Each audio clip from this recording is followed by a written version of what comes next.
Assalamualaikum warahmatullahi wabarakatuh. Selamat pagi semuanya. Salam sejahtera bagi kita semua. Kami dari kelompok 1 yang terdiri dari Nawang Sari, Devi Lukita, Khofifa Dwi Indartin, dan Tara Aritama Rabani. Di sini, kelompok kami akan membahas tentang mimesis. Yang pertama yaitu pengertian mimesis. Secara garis besar, mimesis adalah sebuah proses peniruan. Mimesis ada di dalam diri setiap manusia, sehingga proses peniruan ini juga menjadi proses terciptanya budaya.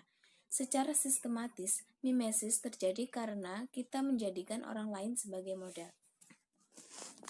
Disebutkan dalam pengkajian kritik sastra, mimesis diartikan sebagai sebuah peniruan. Dalam mengkaji karya sastra selalu berupaya untuk mengaitkan karya sastra dengan realitas atau kenyataan. Contoh, misalnya diambil dari seni lukis Yunani purba atau seni patungnya. Orang-orang Yunani mengatakan bahwa seni patung atau lukisannya adalah tiruan atau disebut dengan mimesis. Selanjutnya yaitu pengertian mimesis secara ontologi, epistemologi, dan aksiologi. Yang pertama secara ontologi, mimesis dapat dianggap sebagai peniruan atau meniru sesuatu. Ontologi adalah ilmu yang membahas tentang apa yang ingin diketahui mengenai teori tentang keberadaan. Selanjutnya yaitu pengertian mimesis secara epistemologi. Epistemologi. Teori ini mempelajari tentang adanya sebuah peniruan. Epistemologi adalah teori atau ilmu pengetahuan tentang metode dan dasar-dasar pengetahuan. Kemudian, pengertian mimesis secara aksiologi. Dalam teori mimesis, suatu karya dapat mendapat nilai estetika jika lebih bisa membawa pola pikir manusia menuju apa yang sedang ditiru.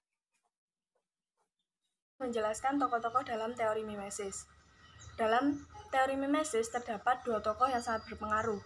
Yang pertama ada Plato dan yang kedua ada Aristoteles. Yang pertama Plato dalam bukunya tentang negara, yakni Plato memperlihatkan sikap yang negatif terhadap seni. Karena menurut Plato, seni hanya menyajikan suatu ilusi tentang khayalan dan tetap jauh dari kebenaran. Menurut Plato, mimesis sebatas pengkopian atau peniruan sesuatu. Plato menganggap seorang pengrajin itu lebih tinggi, seorang pengrajin atau tukang itu lebih baik dibandingkan seorang penyair atau seorang seniman. Karena seorang pengrajin atau tukang itu menghasilkan sesuatu dan menjiplak sesuatu menjadi suatu kebenaran yang dapat diungkap. Namun, seorang seniman menurut Plato hanya melakukan sebuah gambaran-gambaran atau gagasan-gagasan yang masih mengambang dan jauh dari kata kebenaran yang sesungguhnya. Yang kedua adalah menurut Aristoteles.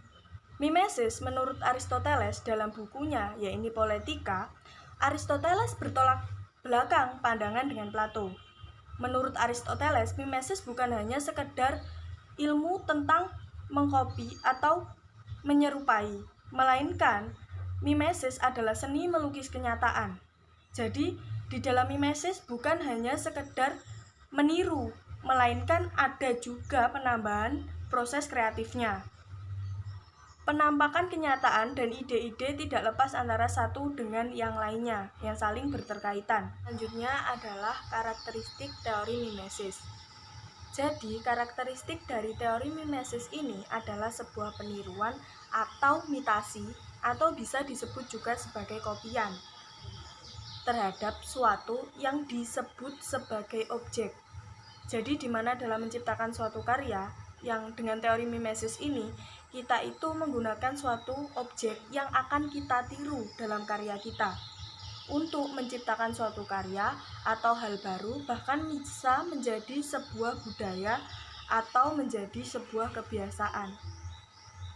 Itu adalah karakteristik dari teori mimesis, adanya suatu penjiplakan atau pengkopian suatu yang disebut sebagai objek. Teori mimesis tepatnya pada abad ke-6 sebelum Masehi di Yunani, seni pada masa itu adalah tiruan dengan pandangan seni yang dianggap berusaha menggambarkan alam sekitar. Aristoteles menganggap strategi Yunani sebagai puncak dari mimesis. Di dalam tragedi Yunani, nasib manusia sudah diatur berdasarkan cerita-cerita mitologi. Meskipun Plato dan Aristoteles memiliki pendapat atau konsep yang berbeda terhadap mimesis yang memiliki pendapat yang berbeda atas evaluasi mereka terhadap tragedi Yunani. Mereka setuju bahwa tragedi Yunani adalah permasalahan dari imitasi. Aristoteles menganggap tragedi Yunani sebagai puncak dari mimesis. Di dalam tragedi Yunani, nasib manusia sudah diatur. Maksudnya adalah bukan meniru realitas sehari-hari, tetapi untuk menggambarkan takdir manusia sedemikian rupa sehingga pengamat itu bisa dikatakan tercerahkan atau pemikirannya dicuci. Aristoteles menyebut penyucian ini sebagai katalis. Meskipun Plato dan Aristoteles memiliki pendapat yang berbeda atas evaluasi mereka terhadap Yunani, mereka setuju bahwa tragedi Yunani adalah permasalahan dari imitasi. Secara mimetik, dalam proses penciptaan karya sastra, sastrawan haruslah telah melakukan pengamatan terhadap perilaku-perilaku manusia di dunia nyata dalam kehidupan sehari-hari, dan lalu membuat perenungan sebelum menuangkan dalam karya sastranya. Dengan sedemikian dapat dinyatakan bahwa karya sastra pada hakikatnya adalah tanggapan seorang pengarang terhadap situasi di sekelilingnya. Pandangan semacam ini berangkat dari pemikiran bahwa karya sastra atau seni merupakan refleksi dari kehidupan nyata. Refleksi ini terwujud karena adanya peniruan dan dipadukan dengan imajinasi pengarang terhadap realitas alam atau kehidupan manusia. Contoh, seseorang menulis puisi rumah pasti penulis tersebut sedang menggambarkan dan membayangkan bagaimana keadaan rumah yang diamatinya, untuk diterapkan pada tulisannya agar menyerupai bentuk rumah dalam pikiran pembaca. Hal ini dapat disebut dengan peniruan rumah dalam karya sastra puisi yang termasuk pemahaman dalam teori mimesis. Sekian dan terima kasih. Assalamualaikum warahmatullahi wabarakatuh.